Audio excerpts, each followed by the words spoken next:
Halo sahabat angan hidup, kali ini kita bahas seorang pemimpin yang harus siap dikritik, belajar dari sejarah Abu Bakar dan Umar bin Khattab. Kritik adalah bagian tak terpisahkan dari kepemimpinan, dan siapapun, tak peduli sehebat apapun, pasti akan menghadapinya. Bahkan para khalifah besar dalam sejarah Islam, yang dikenal bijak dan adil, tak luput dari koreksi dan teguran rakyatnya. Tentu, kritik bisa terasa menyakitkan, apalagi jika disampaikan dengan nada tajam dan langsung. Bagi banyak pemimpin, kritikan bisa menjadi ujian ego. Bagaimana respons mereka terhadap teguran tersebut, sementara mereka berada di puncak kekuasaan. Namun, Sayyidina Umar bin Khattab memberikan teladan yang berbeda. Alih-alih marah atau merasa terancam, Umar menyikapi kritik dengan ketenangan dan kebesaran hati. Ketika teguran datang, ia tak pernah membalas dengan amarah, melainkan dengan kesantunan. Sikapnya menunjukkan bahwa kekuatan sejati seorang pemimpin terletak pada kemampuannya menerima kritik dengan lapang dada, kemudian membenahi sesuatu yang masih kurang dalam kepemimpinannya. Suatu hari di tengah halayak ramai, Umar bin Khattab, sang khalifah yang dikenal tegas namun adil, didatangi oleh seorang pria. Dengan lantang pria tersebut berseru, "Bertakwalah kepada Allah, wahai Umar." Seruan ini mengejutkan banyak orang di sekelilingnya. Sebagian dari mereka merasa bahwa Umar sebagai pemimpin yang dihormati tak sepatutnya diberi peringatan seperti itu di depan umum.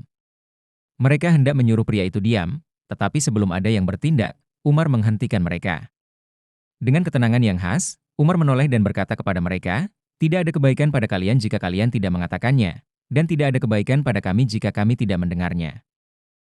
Perkataan ini menyiratkan bahwa bagi seorang pemimpin, nasihat dan kritik dari rakyatnya adalah suatu hal yang harus diterima dengan lapang dada, bukan dianggap sebagai penghinaan. Di lain waktu, Umar kembali berdiri di mimbar untuk menyampaikan khutbah kepada umat. "Wahai manusia, dengarlah dan taatilah," serunya, memulai pidatonya. Namun, tak lama setelah ia mulai berbicara, seseorang dari kerumunan menyela dengan tegas, "Kami tidak mau mendengar dan taat, wahai Umar." Suasana tegang sejenak. Umar, yang biasanya disegani karena ketegasan dan kekuatan kepemimpinannya, tidak menunjukkan tanda-tanda tersinggung. Dengan tenang, ia bertanya, "Mengapa, wahai Abdullah?" Pria itu menjawab, "Karena masing-masing dari kami hanya mendapatkan satu potong kain untuk menutupi aurat kami. Sedangkan engkau mengenakan pakaian lengkap." Orang-orang yang hadir sejenak terdiam, seolah terkejut dengan kejujuran yang dilontarkan di hadapan Umar. Namun Umar tidak terpancing amarah. Dengan tenang, ia berkata, "Tetaplah di tempatmu." Kemudian ia memanggil putranya, Abdullah bin Umar. Abdullah datang dan menjelaskan kepada orang banyak bahwa ia telah memberikan bagian kain miliknya kepada ayahnya. Sehingga Umar bisa mengenakan pakaian lengkap itu. Setelah mendengar penjelasan tersebut, para sahabat merasa puas. Orang yang tadi menginterupsi pidato Umar kini berubah sikap. Dengan penuh hormat dan khusyuk, ia berkata, "Sekarang, kami mendengar dan akan menaati, wahai Amirul Mukminin." Dua peristiwa ini memperlihatkan keteladanan luar biasa dari Umar bin Khattab. Ia tidak hanya seorang pemimpin yang adil dan bijaksana, tetapi juga seseorang yang terbuka terhadap kritik, bahkan di hadapan orang banyak. Umar menunjukkan bahwa kekuatan seorang pemimpin bukan terletak pada kekuasaannya, melainkan pada kebijaksanaannya menerima masukan dan kritik dengan penuh kerendahan hati. Lebih dari itu, Umar bin Khattab justru bersyukur dan berterima kasih jika ada yang berani menunjukkan kesalahannya. Sebagaimana dikutip oleh Imam Al-Ghazali, Umar pernah berkata, artinya, Umar bin Khattab pernah berkata, "Semoga Allah merahmati seseorang yang menunjukkan kesalahanku." Sikap bijaksana juga ditunjukkan oleh Abu Bakar dalam respon kritik dari masyarakat.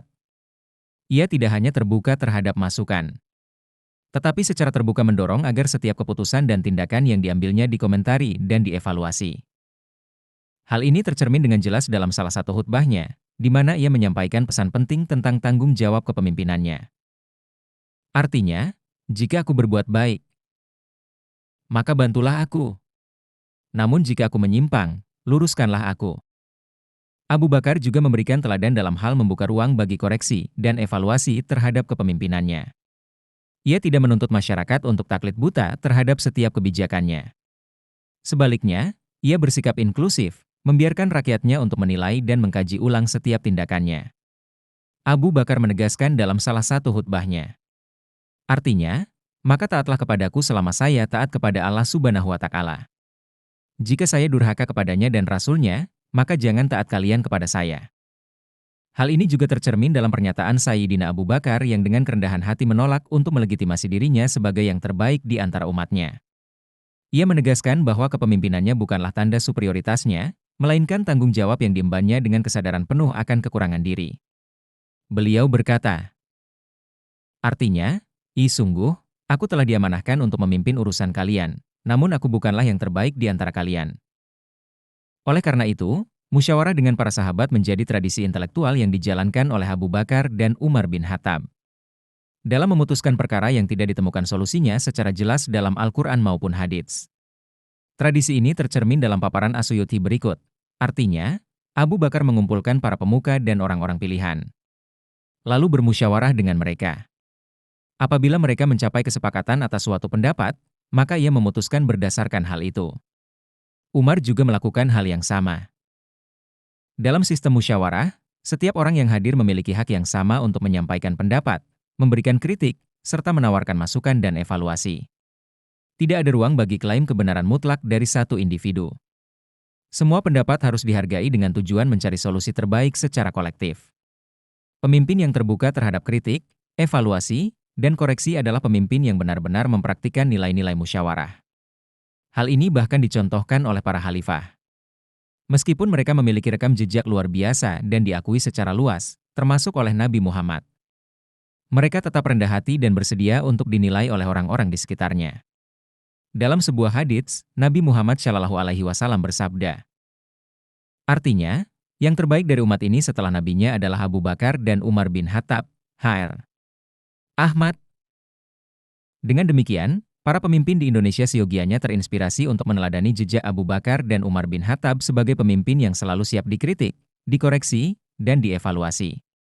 Seorang pemimpin yang bijaksana tidak boleh menjadi sosok yang anti kritik, apalagi mengingat bahwa tidak ada pemimpin yang sempurna. Kritik bukanlah ancaman, melainkan nasihat yang membantu seorang pemimpin dalam menjalankan tanggung jawabnya. Seperti yang diungkapkan oleh Ibnu Hajar dalam Fathul Bari, kritik berfungsi untuk mengingatkan ketika pemimpin lalai. Menutup kekurangan saat terjadi kesalahan, menyatukan suara rakyat di belakang mereka, dan memulihkan hubungan hati yang terpisah. Kritik, pada dasarnya, adalah bentuk partisipasi yang menjaga keutuhan dan keadilan dalam kepemimpinan. Oleh karena itu, kritik seharusnya tidak dianggap sebagai masalah bagi seorang pemimpin. Tetapi justru sebagai instrumen penting untuk menjaga kualitas pengabdian kepada bangsa. Kritik merupakan kontrol yang diperlukan demi meningkatkan kualitas kepemimpinan, dan merupakan syarat mutlak dalam mewujudkan cita-cita luhur negeri ini. Wallahu a'lam.